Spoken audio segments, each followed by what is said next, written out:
Hello, in this video we show you how to replace the coolant and bleed the cooling system on Mazda 5 Generation 1. Depending on the engine, the coolant overflow tank might be in different positions and different color, but the procedure is very similar. First, this is the filler cap. First we're going to remove the filler cap, that's where we're going to fill the coolant from, and this is the coolant overflow tank for this engine. Before draining the coolant, first we're going to remove the coolant filler cap. Next we're going to go underneath the car and show you how to drain the coolant.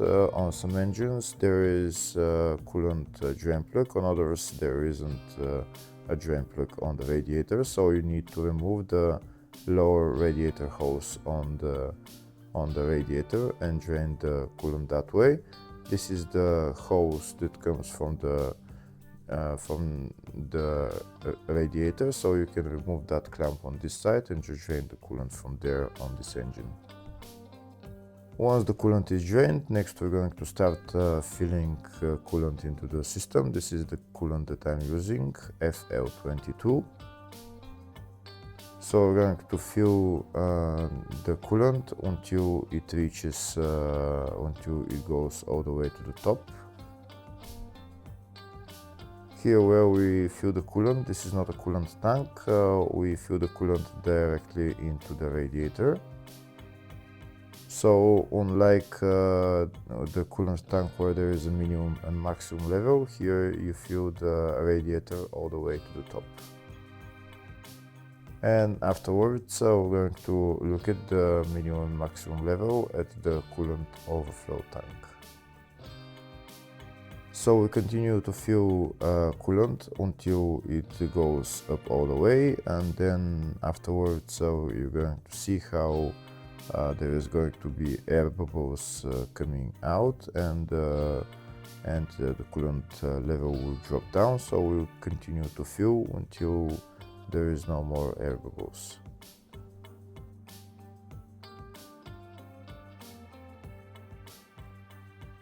Here you can see when we fill the coolant to the top, there is air bubbles coming out and the level of the coolant is dropping, so we continue to do that. If the video is useful, please like and comment on the video and subscribe to the channel to see more videos like this.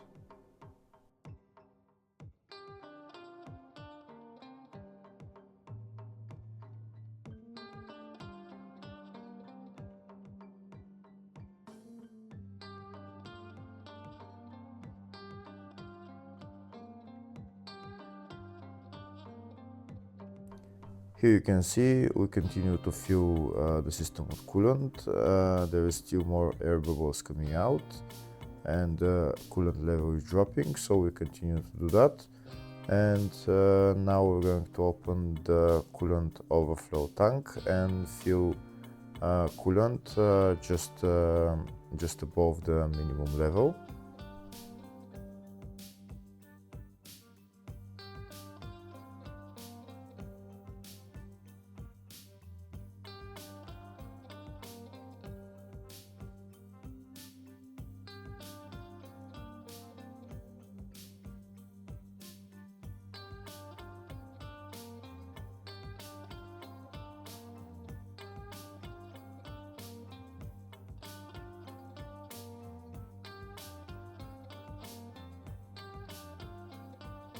Okay, so now I filled the coolant just above the minimum level.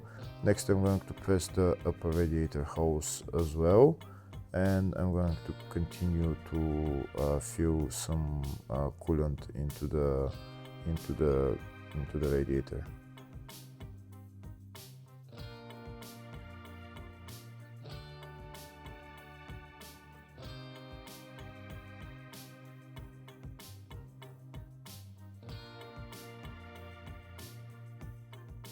Here you can see the level is still dropping, there is still some air coming out. Now next I'm going to press the upper radiator hose just because it's in a high spot, just to make sure there is no air in there. Just continue to squeeze the hose until there is no air coming out from there. And once you stop squeezing the hose, then fill the coolant up to the top again.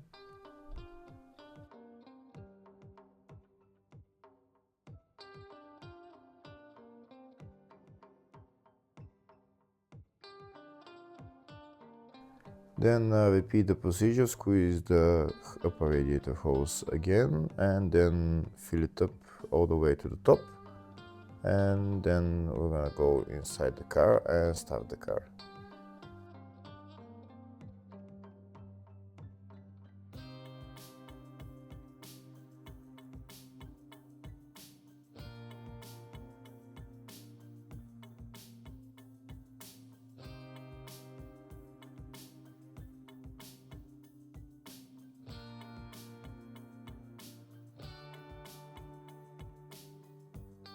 Now I'm going to remove the funnel and we'll see the level of the coolant. You can see here it's almost all the way to the top. Now we go inside the car, turn the ignition on and don't start the car just yet. Go to the heater and turn the heater to the maximum temperature. The maximum temperature on this car is 29 degrees. Then turn the blower motor to the lowest setting or to the number one setting, not to the 0, the number one setting. This way the heater valve on the heater core opens, and then coolant will flow into the heater core. Next we're going to start the car and let the car run until it goes to normal operating temperature. For the car to go to normal operating temperature, it will usually take about 15-20 minutes. So we can go outside the car and just look at the level of the coolant and fill it as necessary. Now we're going to see the level of the coolant. We can see the level of the coolant dropped. The car is running right now. We're going to press the upper radiator hose for a little bit just to make sure there is not air in there.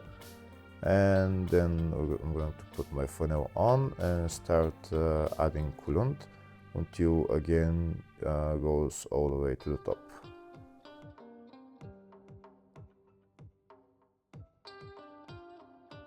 Here you can see now it's all the way to the top, and there is less bubbles coming out, but there are still some bubbles coming out.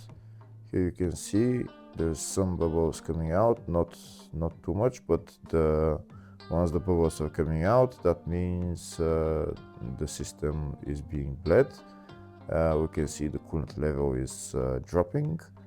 So now we're going to add some more coolant.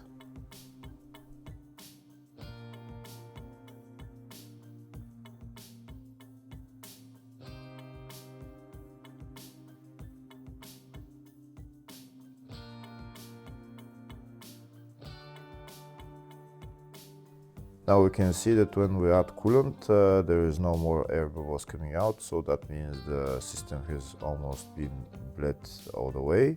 There's still some coming out, but not too much.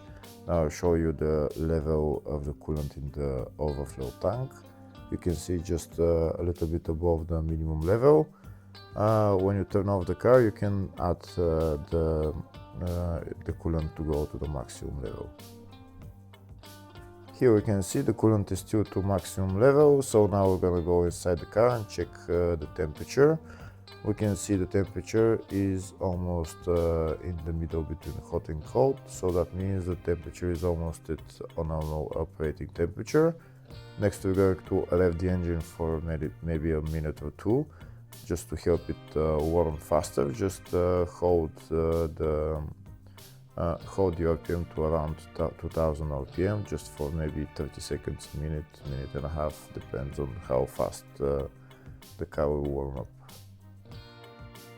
Once the car warms up, then the heater should start blowing hot air. If the heater starts blowing hot air, that means the coolant system has been bled. I'm going to turn up the heater blower motor, and I will wait for the hot air to start coming out. Once the hot air starts coming out, that means the system has been bled, and then we can turn off the car. In my case, there is hot air coming out, so that means I can turn off the car and just add coolant as necessary into the radiator. First, I'll add coolant into the coolant overflow tank, just do it to the maximum level, and then I'm going to add coolant into the radiator.